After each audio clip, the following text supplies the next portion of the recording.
আলাইকুম। এবারে কি অবস্থা কেমন আছে? আশা করছি আল্লাহর রহমতে খুব ভালো আছে। আজকে আলু দিয়ে রান্না করবো।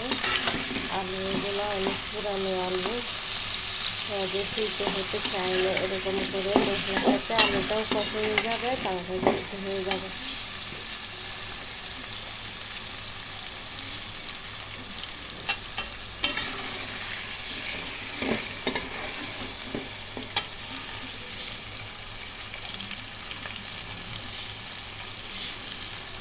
দিয়ে দেবো চিংড়ি।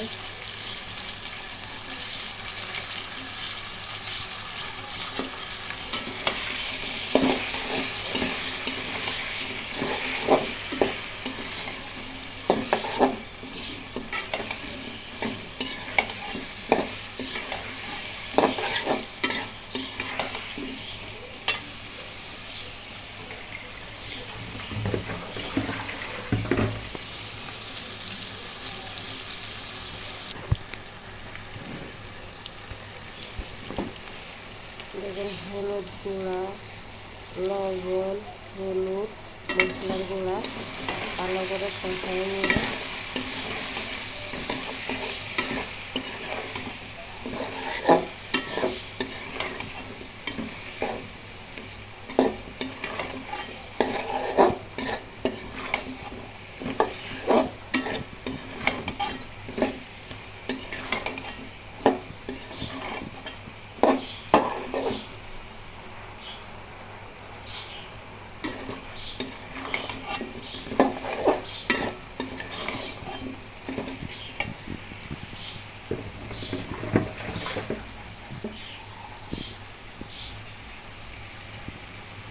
মশলাটা ভালো করে কষানোর জন্য আমি একটু পানি দিয়ে দেবো।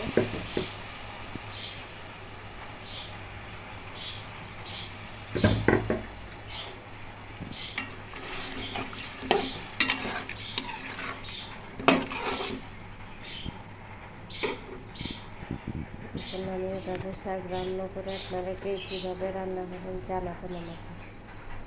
এখন কেটে ধুয়ে রাখা শাক কেটে ধুয়ে রাখা শাকগুলো দিয়ে দেবো। এটা ভালো করে কষিয়ে নিয়েছি। এখন তেলটা ছেড়ে গেছে, ধুয়ে রাখা শাকগুলো দিয়ে দেবো।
মিনিট ঢাকনা দিয়ে ডেকে রাখবো। 5 মিনিট পরে আসছে।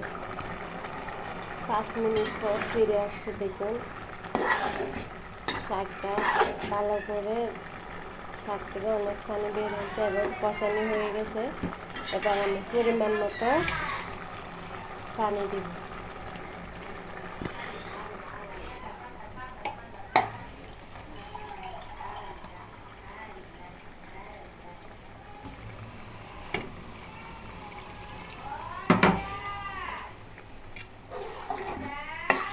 তোমরা জেলা শান্তি নি পাই কদ্দুর।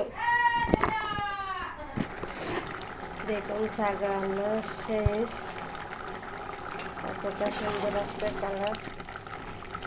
শাকগুলো এমনি লাল আর একটু মুড়ি দেওয়াতে লাল লাল হয়ে গেছে। রান্না শেষ, শাকও সিদ্ধ হয়ে গেছে, পাটাও সিদ্ধ হয়ে গেছে। এইখান থেকে আমি পিঠা বানাতে দেখুন, গুড় আটা দেখুন পিঠা বানাচ্ছি, আপনাদের সাথে শেয়ার করলাম। এক হাতে রান্না করি, এক হাতে পিঠা বানাই। সবাই খুব ভালো থাকবেন, সুস্থ থাকবেন। আল্লাহ হাফেজ।